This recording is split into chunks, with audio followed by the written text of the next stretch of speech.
What's good, everybody, man? This is your guy, Manny, and this is the Talking Sports with Manny YouTube channel. I'm back for part 2 of the Waiver Wire Week 8 Waiver Wire show. Sorry about earlier. I had to go, but I got some time now. We got to finish up the stream because I still got a few players that I can give you guys that can definitely help you guys win your week. We were on running backs when I was rudely interrupted, and I was talking about David Johnson. Picking up David Johnson is a guy who's commanding a lot of targets right now. He is essentially a tight end for Davis Mills, and then we don't even know when their starting quarterback, Tyrod Taylor, is coming back. So David Johnson is a guy that's cheap right now on the waiver wire. If you're in dire need of a running back, you might want to go ahead and scoop him up. He's playing the Rams this week, which means that he's going to be commanding a lot of targets because they're playing from behind. Marlon Mack, we've been hearing rumors all year, you know what I'm saying? Not all year, but, past few weeks that there's going to be a potential trade, and we all know that the trade deadline in the NFL is November the 2nd. So if you can go ahead and get Marlon Mack now, it's better to get him now, especially if he goes to the correct or the right situation. Marlon Mack could be a guy who produces for you down the stretch. So Marlon Mack is definitely a guy that you might want to go ahead and grab now before it's too late. Now, as we continue to proceed in the show, we're going to talk about the wide receivers. This is one of the most popular position groups in fantasy football. I've been more so wide receiver heavy this year than running backs, just for the simple fact that running backs continue to get hurt. So, yes, I do love wide receivers more this season. Devontae Adams, the biggest storyline, COVID. The game is coming on Thursday. What's good, Tobo Warrior, man? Appreciate you hopping on the stream, my brother. So the game coming on Thursday, no Devontae Adams. So what this means is that guys like Alan Lazard, Randall Cobb are going to be guys that potentially get more targets, including Robert Tonyan as well. But yeah, outside of Devontae Adams, you have Antonio Brown, who's dealing with the ankle injury. We don't know if he's coming back this week or not. You have Michael Thomas, who's been on IR or the pup list for 6 weeks. He's now eligible to come back. So we don't know if he comes back this week or not. Jerry Jeudy, he's good to go. I announced it earlier on the last stream. Jerry Jeudy's good to go, and he has a juicy matchup in the Washington football team's defense that has been terrible. They've played better recently, but they've been terrible. You have Sterling Shepard dealing with hamstring, Kadarius Toney with ankle injury, Kenny Golladay knee injury. Every single Giants wide receiver is dealing with some kind of injury. So, take it for what it is, but guys like Pettis did show up last week. So, and with Daniel Jones having a juicy matchup this week versus the Kansas City Chiefs, hey, one of these Giants wide receivers could possibly go off this week. You have Sammy Watkins, Devontae Parker, Will Fuller, T.Y. Hilton, Curtis Samuel, Michael Gallup, who is now eligible to return. So he will be returning. He's a hot name to go ahead and pick up off of waiver wires now before it's too late. Quintez Cephas dealing with collarbone, Marquez Valdez-Scantling, hamstring, Terrence Marshall, concussion, Donovan Peoples-Jones with a groin injury. So you got a lot going on in fantasy football right now.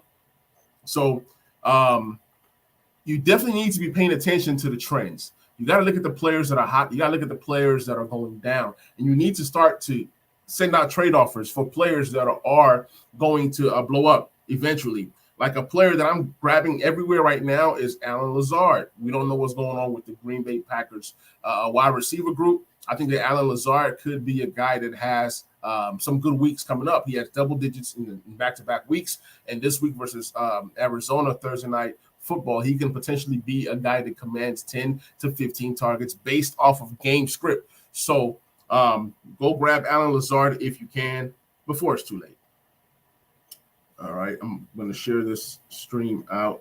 Let me copy this.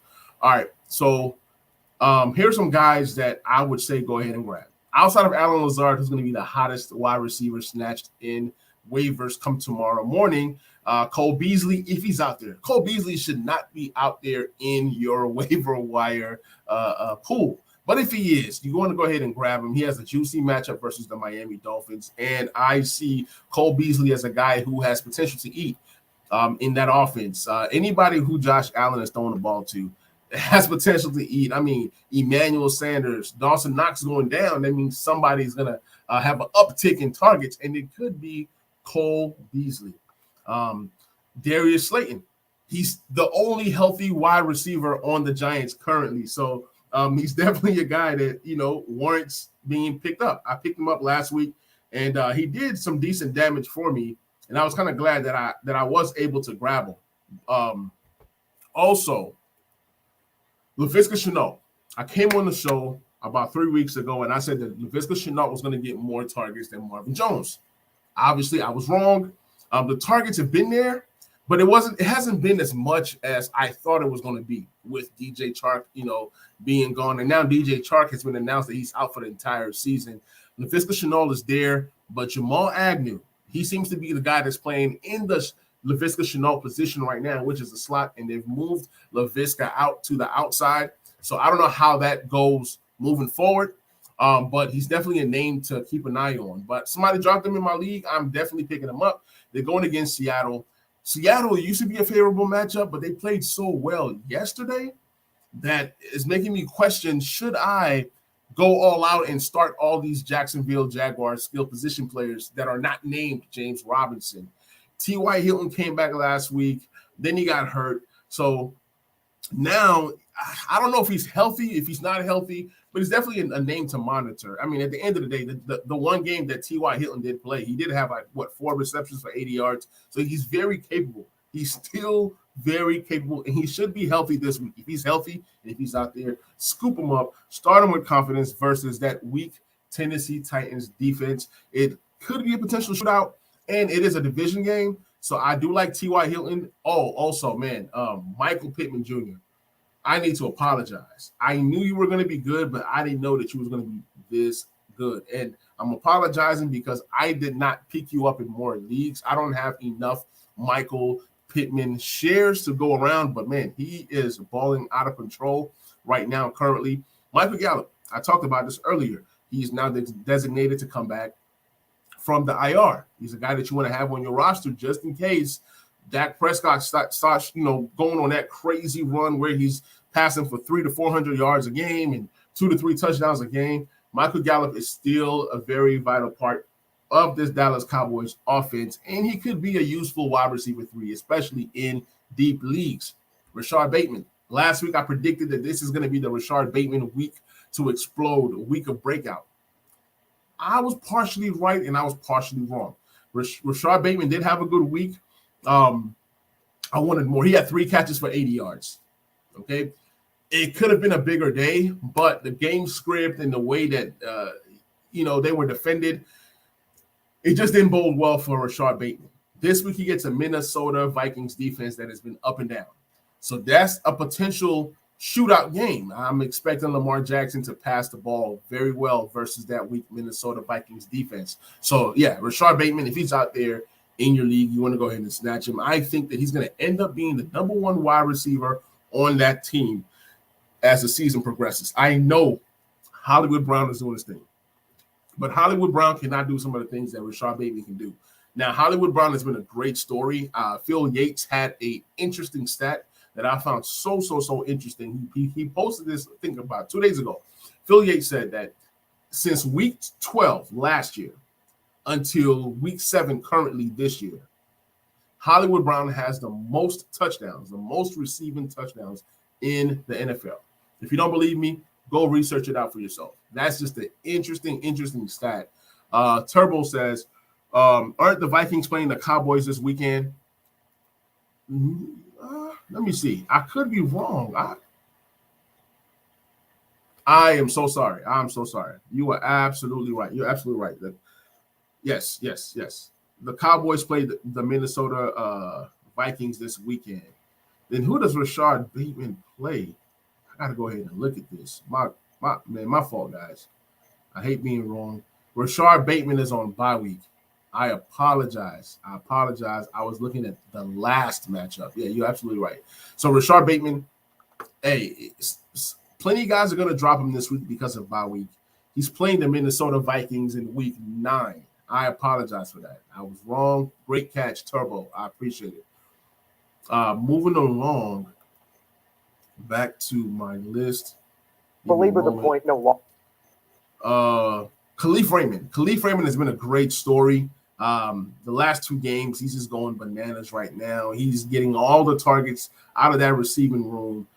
He played the Rams last week, had 5 receptions, I believe. 6 receptions for 115 yards. So Khalif Raymond is a guy that, hey, if you're looking for wide receiver help, somebody that you can, bring in and trust and make sure that he can get some targets to help you in your flex position is Khalif Raymond. Yeah, appreciate you, brother. It's hard to trust that Lions offense, but outside of Swift and Hockenson, somebody else has to be rostered, right? Somebody has to be able to be.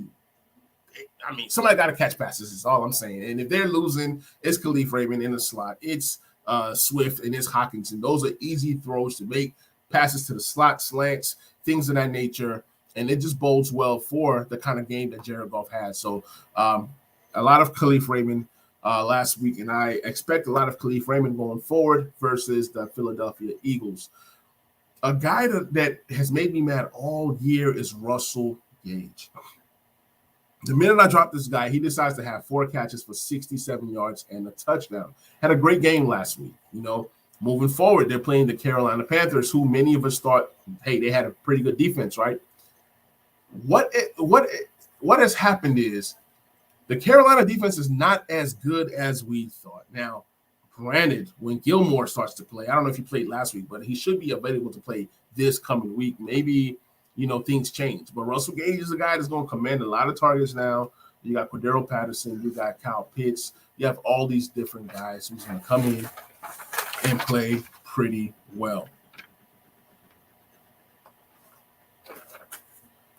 You got Van Jefferson out here. And then we go quickly to the tight end position. There's not really a lot of them out there. CJ was almost out there. Pat Freiermuth. Robert Tonyan is a great one versus the Washington football team. You have Jared Cook, Dan Arnold, Mo Alley Cox, Tyler Conklin. When you're going and you're picking some of these lower tier tight ends, just pick one. Honestly, pick one and just shoot for the stars. Like, you never know what could happen. Anybody that the Jets play, we realize that defense is very, very bad. And that's the Cincinnati Bengals. You want to go ahead and start them. You want to go ahead and start the 49ers versus the poor and lowly Chicago Bears. You want to go ahead and start the Steelers versus the Cleveland Browns, because we don't know if Baker's coming back or not. Even with Baker, they have not looked crisp at all, especially with the running backs being hurt and hobbled, although that Kareem Hunt, Nick Chubb could be back this week. Falcons versus Carolina. Carolina's offense has been just so bad. And without Christian McCaffrey, they're just showing that they're not a really good offense. So, yeah, you can start the Falcons if you're desperate looking for a DST to play. Again, I told you guys, start every single Bengal versus the Jets. You got Evan McPherson, who could potentially have a double-digit outing versus the lowly Jets. You have guys like Greg Joseph versus Dallas, Greg Zuerlein. There's so many kickers, but a kicker that has been getting me a lot of points has been Nick Folk. I know that the Patriots, they struggle in the red zone. If you took away last week, they really struggle in the red zone, and they kick a lot of field goals. So these are the players that I think that can help you guys out this week. Appreciate everybody for watching. Whether you're watching live, whether you're watching the replay. Catch me, guys, tonight for you Washington football fans. I have a video that I'll be posting tonight. I have a big-time guest, an NFL insider and a Washington football insider coming on the show, so that will be out tonight. I will catch you guys on the next episode. It's most likely going to be a start and sits episode either Wednesday or Thursday before the Thursday night football game. I will catch you guys later. I'm out. Peace.